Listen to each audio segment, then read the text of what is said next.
Bonsoir na biso nyonso ya Congo Marche Télévision. Merci pour la fidélité na ebike bozali wana ebele pour na kozela émission na bino polele na République démocratique du Congo mokona leo tokolobela actualité politique ya République démocratique du Congo peut tokolobela lo ya ba poisson oyo ya ki na République démocratique du Congo mais nazali ngai moko te munako ya na ba mituna na bino nazali elongo na invité na nga président de ville ya parlement debout président de ville yende mutako ya na mituna na biso ya auto mituna ka na bandaku. Bonjour président. Bonjour maman Marlène. Bonjour boni sango santé kitoko nyo sezo le bien na ngola nzambe.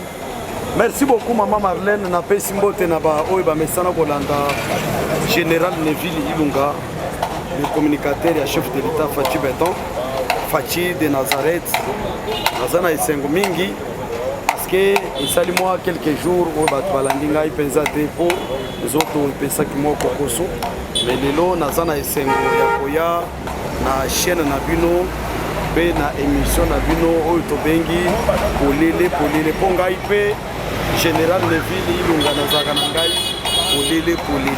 Merci beaucoup Général Neville azalaka polele Général Neville to monaki que ba soupçon et bimaki à propos ya armée ougandaise au faki baya ko bengana ba ADF mais tout le monde que lobby porte-parole il y a le chef de l'État, le baki qui est ezali ba soupçon ya lukute za mambu ya lukute armée ougandaise ba koya ko CGT. Yo tant que général pe président ya IDPS ko kolobani à propos ya Maïwana. Maman Marlène, peuple congolais bolanda ngai malam.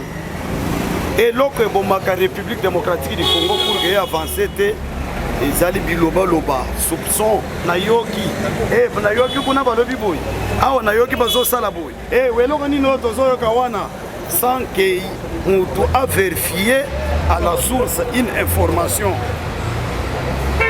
mingi toyebisaka opinion nationale internationale pona oyo ezoleka na mboka na biso. République démocratique du Congo c'est un état indépendant, c'est un pays qui ne dépend pas na ba pays eza pays auto bengi souverain azali na ba frontière na ye plus ou moins 9 frontières si je ne me trompe ou bien 11 parce que ce que beaucoup de pays bazali contourer République démocratique du Congo. Mboka na biso eza d'abord mboka oyo bazali convier mingi en termes ya ressources naturelles, en termes ya oyo nzamba pesa biso lokola bomengo nzambe oyo pesa biso lokola richesse.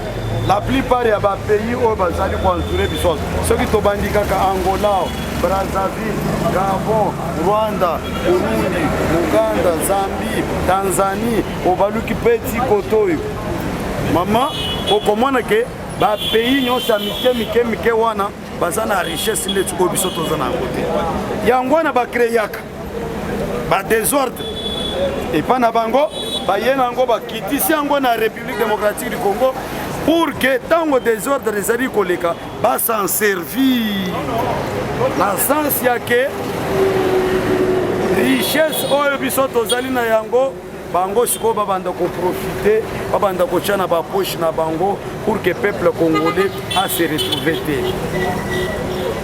Omoni d'abord makambo ezoleka na est ya mboka mama et bandi lelo te depuis très longtemps Laurent Désiré Kabila y a ko signé accord ya Lemera na 1996 akeko signé bisigné la Mwanza avec objectif yake masolo nyonso ya est basto céder plus ou moins 300 km na ba ressortissant rwandais toka mata une grande partie ya mabele wana topesa batu ya kuna nde ba signature Laurent Désiré signaka quand bien même il n'a pas pu réaliser ça. Mais tango Kabila Moussousa ye babundi bazaki na mission kaka ya ke kosala par tous les moyens posséder mabele wana mais cela n'a pas eu lieu. Batu oyo bazana buzoba wana na mituna bango tina moya lelo bazokanisa ke non il faut à tout prix to matérialiser programme wana yango nde ozomona guerre ya est esilaka te mais lelo oyo tobimeli bango tozwili bango sikoyo bastratégie nini sikoyo ya komettre en place état de siège ezalaki mpona koyeba lolenge kani kokwense banguna oyo bazali konyokola peuple congolais kuna na este ya mboka mama lelo oyo baresultat ezali quand bien même bato mosusu oyo bazalaka toujours trempé na aventure eleka na este balingaka na bango état de siège lelo oyo chef de l'état qui n'est pas militaire mais qui est le garant ya bon fonctionnement ya bainstitution nyonso amipesi corps et âme pour que to mettre fin na buzobo ezoleka kuna na este ya mboka. Mais qu'est-ce que nous sommes en train de remarquer? Banguna ya peuple congolais bao babanda kokaniseke no Félix ndenga ye wana akobalikanize mboka ndenga ye wana bokomona ebona boy bazeli bazomona makambo ezokende lolenge mususu bakoti bamususu bakoti na ba réseaux sociaux bamususu baforme baformole baaventure lokuta de armée ougandaise elobi ke akoya na mboka na biso pour que soutenir FARDC tobunda maman en principe ce qui tolandi bien origine ya ADF nalu ba rebelo baza kosala buzobo kuna okomona ke mingi babandaki kaka basali mouvement bakoti na Uganda lelo sikoyo koloba ke non komoni ke il faut armée ougandaise eya esangana na armée na biso pour que tobundisa banguna ezali lokuta ezali distraction. Mais en termes ya koluka kimia kaka ndenge Mobutu Sese kwa lobaka ata pona ko signer pacte na satana on est capable de le faire pour que kimia ekota pour que peuple congolais a se retrouver azala na ye kimia afanda na ye avake librement na ba activité na ye. Mais maman kaka ndenge porte parole alobaki lobi wana eza lolenge wana peuple congolais bolongola lokuta na mitu na bino. Merci beaucoup maman na banzi na mutuna wana na répondre yo na ndenge elongo bani. Merci beaucoup répondre na ndenge esingelaki tout le bamo mukie na état de siège peuple congolais lobi que pas de changement bazo kufa kaka bazo violer kaka ba maman bana bazo tanga te yo tant que moi na mboka olobi nini à propos ya mayewana maman nazo ebisa yobo état de siège ça combien de jours bato bakufi combien avant toi ça l'état de siège bato banda kokufa combien avant muto lobela mwanza il faut ça d'abord analyse avant état de siège bato banda kokufa boni pendant état de siège bato bazo kufa boni vous comprendre la plupart na uti koloba ona historique na betiao la plupart ya bao bazobundisa état de siège bazali ba oyo babanda kobeta cop masolo na bango pona oyo etali ba minere kuna na est tango tobomeli bango cop mpa bazali à mesure ya ko créer toujours buzobo bien kokosa kosala di n'importe quoi gouverneur militaire o bazali kuna chaque fois ba pesa ka rapport na bango chaque fois aux hommes que oui effectivement ma solo zo tambola mama tozo ebisa yo banguna ya mboka nana basilité bazali mais tozo kende na bango malembe tina suku parce que nzamba pesi biso un président otoyebi papa na ye otoyebi mama na ye 100% congolais o za na bolingo ya mboka keno to mettre fin na buzobo ezoleka to mettre fin na souffrance oyo bandeko na biso bazali ko subir injustement kuna na est ya mboka. Faut comprendre maman.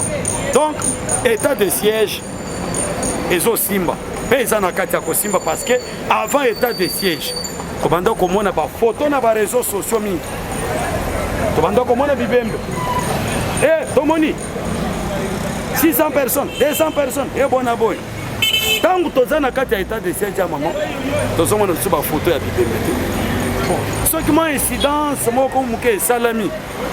Mais quand on est en pleine guerre, tant que on a une confrontation, il y a des gens qui il y a un peuple congolais pour l'état de siège. Quand un chef de l'État le bakawana, ekolongwa te kozala wana ti na ndenge tokorekolte baresultat oyo tozalaka nango na pense ke état de siège ezala wana ozolanda ngai bien mama ndenge tozokende malembe na état de siège parce que eza eloko moko bato bazobundisa mama Marlène azoyebisa yo eloko bato babundisaka nde eloko à la longue bango moko bakobanda kopesa biso raison. Merci beaucoup bakobanda kopesa biso raison. Quels sont vos points de vue à propos de l'ancien ministre il y a enseignement M. Willy Bakonga où il y a vu fuite nae pe elobama ki que abima ki ezalaki grâce présidentielle mais justice elobi ke bayebi kobima nae wana te yo tant que moi na mboka. Quels sont vos points de vue à propos de M. Willy Bakonga? Maman ngai pe na yokaka bato bazobeta masolo ke Willy Bakonga abimaki ozo comprendre maman ngai pe na dossier wana na yoki pe kaka na nzela bato bazobeta masolo Willy Bakonga abimaki nayebi te ebandaki nano ndenge nini bajijaki ndenge nini akomi libanda ndenge nini nayoki kaka bato bazobeta masolo mpo na ngai soki abimi illégalement en dehors ya baprincipe ezalaka établi na justice bao baza impliqué, c'est-à-dire bato ya prison directeur ya prison na administrateur ya prison oyo bazalaka kuna nde baza impliqué. Il faut sikoyo batya bango maboko bango sikoyo balakisa ndenge nini qui les a invités ou bien nani apesi bango autorisation Willy Bakonga abima mais soki ezaka abimi na ye na ndenge ya elongo bani tolingaki toyeba mais soki ezaka abimi kaka bongo kobima mpe yo omoni moto abimi kaka boye parce que toyoki bato bazobeta masolo ke il a eu la grâce présidentielle moto azwi grâce présidentielle ndenge bazobeta masolo wana abimi libanda abimi kaka na kati ya prison boye asimi nzela akei c'est que cacophonie moko esalami mwa eloko moko ebetami wana il faut directeur ya prison apesa biso frais information toyeba il faut administrateur ya prison wana toyeba totuna bango il faut justice esambisa bango Willy Bakonga abimi ndenge nini so comprendre maman ezali eloko te ya kozwa yango na maseki faut toyeba Willy Bakonga abimaki ndenge nini soki bango balobi ke oui procureur tel ou bien mutu moko songolo nde alobi ke abima tokosala sikoni tokosala sikoyo nini tolobela mwa mokie ya côté ya enseignement tomonaki ke gratuité ekomaki ntina niveau ya 7e mais siko gratuité ezongi kaka na école primaire mpe bana bazwi presque 2 mois na bandako batangi te tomonaki mpe baévêque bavandaki elongo na chef de l'état na réunion yo tant que mwana mboka quelles sont vos impressions par rapport ya nyonso etali enseignement na République démocratique du Congo? Maman Marlène napesi d'abord longonya na baévêque ya République démocratique du Congo na bwanya o bango bazwi pona koyeba ke non peuple congolais azo souffrir tokoki kozalaka chaque fois kaka ko assister na souffrance pour que souffrance ezala continuer le terre lelo yo chef de l'état lansaka likambo tobengi gratuité de l'enseignement mais ezali eloko oyo ezali vraiment beaucoup combattu ezali eloko moko ezali trop combattu na sens ya ke omoni eloko nyonso ya malamu ndenge nayebisaka yo babundisaka yango makasi plus de 6 millions d'enfants oyo bazokende nzela ya kelasi bazotanga fini sikoyo bamosusu bamesanaka chaque fin ya sanza kobenganaka bana ya bato wana bakosepele te ils seront là pour que bacombattre eloko wana ezali eloko oyo esibir bapression mpe baattaque ebele mais lokola ezali eloko eza na volonté ya kosunga peuple congolais ekokende nango liboso yango wana omonaki basango babandaki kosangisa biloko eza caractère social kokotisaka ngo na caractère politique eloko lokola gratuité de l'enseignement ezokende na bien-être social ya population mais toyaki komona bandeko na biso basango bazwaki yango bakamata bazwi yango batya yango bainsere yango na toujours makambo nyonso na politique lokola toyokanaki te mpo na oyo etali kadima ekonsor comme ça biso mpe tokale bango na kote esongolo lokola toyokani te na likambo songolo pakala biso mpe tokale bango bona boyi. Ils oublient que même ba ndimi na bango na ba paroisse na bango mpe baza na bana oyo batanga kofeli. Ils se sont rendus compte que non tozosala mabe. Yango wana omonaki d'abord bakendaki basololaki na chef de l'État. Ils ont compris la pertinence ya masolo oyo chef de l'État aza nango na vision na ye. Yango wana omoni même oyo tolobi likambo ya gratuité basango mpe bacomprendre. Donc maman bona oyo elobi ke non esuki kaka boye na boye non c'est faux et archi faux ezokende boyokani eza na kati ya kozala trouver d'ici là pour que masolo ezonga na ndenge elongobani parce que eloko nyonso ya malamu babundisaka yango mama. Donc nazoyebiso en tant que mopanzi sango apaisez-vous masolo ezokende malembe tokozwa solution na ndenge elongobani. Tokozwa solution na ndenge elongobani tolobela par rapport ya révélation ya détournement ya mbongo ebele oyo l'ancien président Joseph Kabila Kabange a détourné qui pour bon on est biso peuple congolais yo tant que moi na mboka olobi nini ya propos ya mambwana mama lika mwana pesa nga kanda fort parce que ba oba mi benki bazali ba congolais de père et de mère il a fallu total bango to mona bango balo ba kambwana bazolo bango te makambo nyonso biso to ko bango kaka te totali pe to mona pe ba to mususu balo baka na terrain tozomona na biso eloko moko te. Nous comprenons que même ye moko Kabila tango ba rapport ebimi wana mbongo banda kolia ye moko te c'est ka banda kolia na bato mususu o lelo bakoti na ba mais balobi normalement chef de l'État mutufaki azwa décision ya arrestation ya ancien président. Chef de l'État azwa décision de nini. Le président de la République n'est pas la justice parce que chef de l'État alobaka très bien que je ne peux jamais me mixer bien me mêler dans la justice congolaise.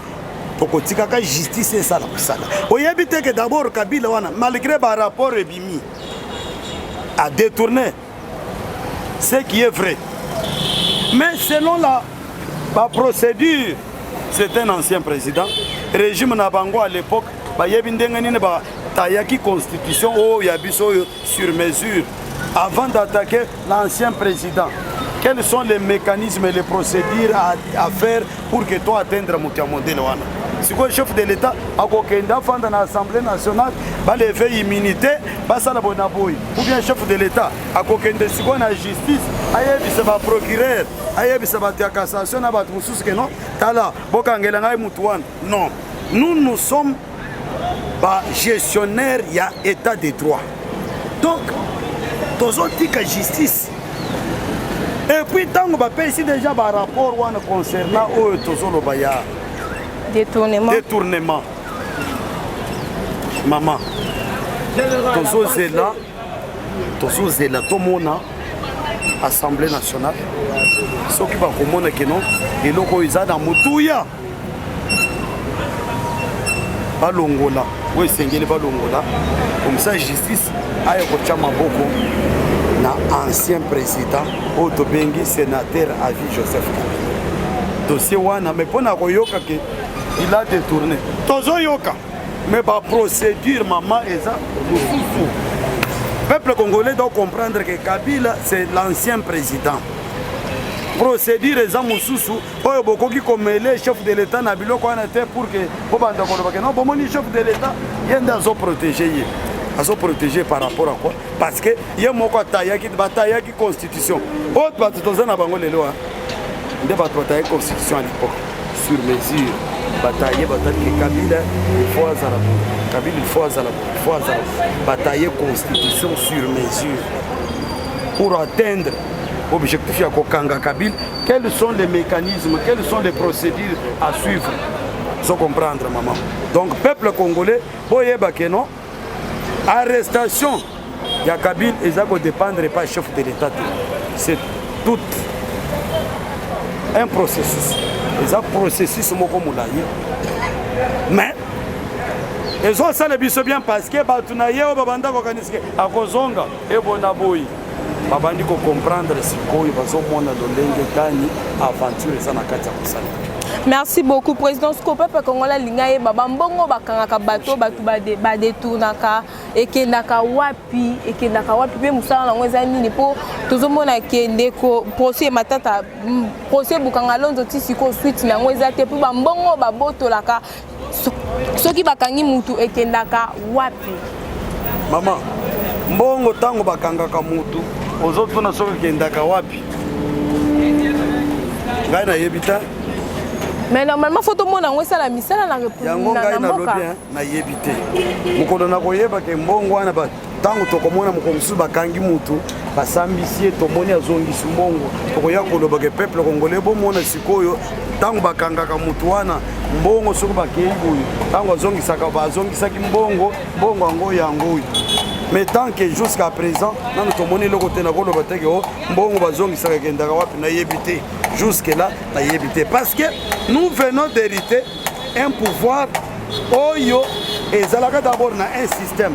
Mais tozana kati ya kosala partout na pona ko déboulonner système ya mabe.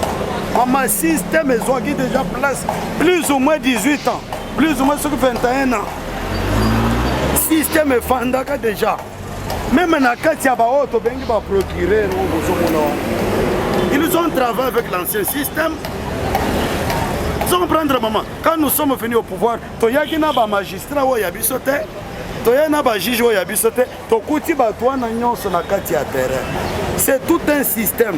Il faut se kobunda par tous les moyens pour que tout démanteler.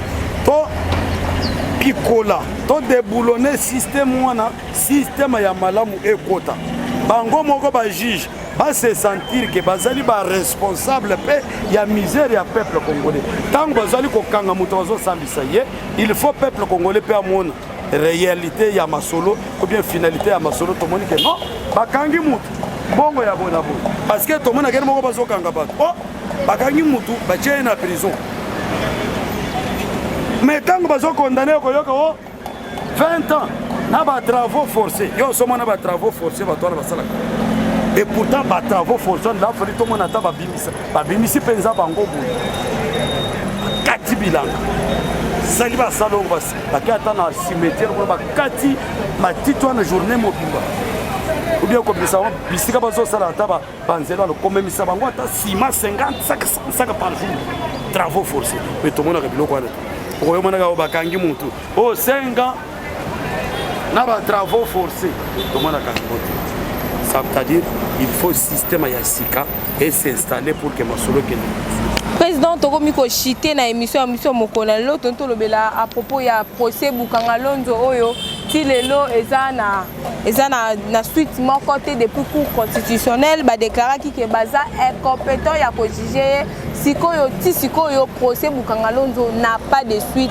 Yo tant que moi na mboko ko lobani mambo justice ya mboka na biso eza ko sala. Procès Bukanga Lonzo mama tozela. Donc la cour constitutionnelle a déclaré qu'elle est incompétente. Il y a au sein de la masolo la cour constitutionnelle. Ça ne veut pas dire que masolo a ici le marmot non. Batondia en côté mususu. La cinq peuple congolais pour patienter. Bon tu as peine à mettre na bino que non. Façon il y a justice. Justice c'est que ndana makambo mbangu te. Justice c'est que ndaka malembe. Vous allez ndanga maman. Justice c'est que ndaka malembe. Ce qu'on t'a dit na ba pays mususu. Omona ise na bre.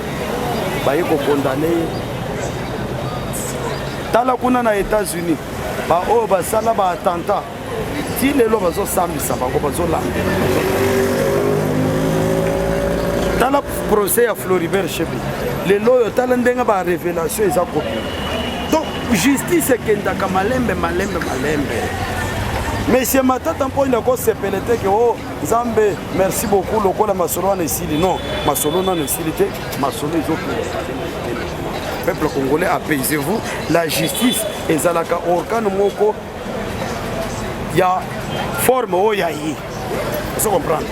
Tokoki komemango na ndenge ya ba penser na biso te mbangu ka ndenge tomoni boy non justice c'est que ndaka malembe na ba justice ekendaka malembe ti procès ekosila merci beaucoup tokomi na suka émission na biso président général Neuville, mot de la fin et puis numéro de téléphone soki okoki kopesa na balanzo baza kolanda biso. Bon, mot de la fin na pesi batu nyonso ba mesana kolanda mbote mingi Zambe alola ba telebino bino batu oza libanda mboka boy na mboka totonga mboka utika kofanda libanda bozo critiquer boza la peine à terre otikele biso mboka bokimaka Joseph Kabila biso to affronter ye tina suka lelo to za na pouvoir bozonga na mboka to construire mboka na biso to développer mboka na biso parce que ba ennemi bazo lula mboka na biso mingi na sengi na bino bozonga to appuyer chef de l'État Félix Antoine Tshisekedi Tshilombo waza na bolingo parce que lelo yo ozomona justice ya mboka ndenge ezali kokende lelo yo batu lokola ba Albert Yuma qui pouvait s'attendre que mutu lokola Albert Yuma bakokanga ye oyo tango kaka munu esalama bomonaka Ramazani Shadari abima lobanini mukolo bakokanga ye bokomona ye bona boy. C'est pour vous montrer que état de droit na démocratie ekoti lelo bakomi kokanga ministre bazosambisa bazokanga DG bazosambisa bazokanga batu boy bazosambisa bango mama naza na esengo et puis nazo féliciter bandeko bazosala misala na bango bien na kati ya mboka na biso o baza na vision ya chef de l'État tant tozotala mutu lokola DG mwakati DGI mbongo ezokota mikolo nyonso osentir ke mutu baza wana baza na bolingo ya mboka otali na DGRAD bato wana baza na bolingo ya mboka okei na OCC Gabi Lubiba Mambuyi ozomona ke bato wana mutu na mutu aza na kona ezolinga accompagner chef de l'État na masolo. Donc c'est quelque chose de bien tozo sepela na bato ya modèle wana IGF vient engager la lingette umela parce que lelo yo o valoriser économie ya mboka lelo mutu nyonso soki bapesi mbongo yake oyo mbongo ya kosala nango musala ayebi kosala différence entre mbongo oyo bapesi bakabeli acha na poche na mbongo ya l'État. Ce sont les choses oyo tozolinga peuple congolais bozomona makambo yango ndenge ezoleka te. Inspection générale des finances oyo IGF azalaka wana Kabila atika azalaka nango otika loko yoka ata rapport moko te. Professeur Luzolo Bamba lobaka que non mbongo chaque fin de l'année après chaque année plus ou moins 15 milliards il a fait raison de soutenir le chef de l'État wana zamoko na bino général Neuville Lunga communicateur et chef de l'État communicateur et parti présidentiel numéro nangai 084 0 96 45 084 0 96 45 ozali ebele moyena banda ko énumérer ba kombo izate na pesi bino nyonso bote mingi. Merci beaucoup maman journaliste nande ko na biso cameraman kombo kimingai Beni tonton Beni merci beaucoup na balandi na biso na yebi ke bozalaki wana ebele pona kolanda émission na bino polele j'espère que bozi polele pozalaki ne général Neuville yende mutu ayanolo na bamituna oyo tomitunaka na bandako wana ezalaki chaîne na bino Congo en marche télévision. Abonnez-vous massivement pour bokoyamba pe bokozwa babiyano na bamituna na bino wana ezalaki mwana musala na bino Marlène Lukizo la bilonda tokutani à la prochaine numéro. Merci beaucoup.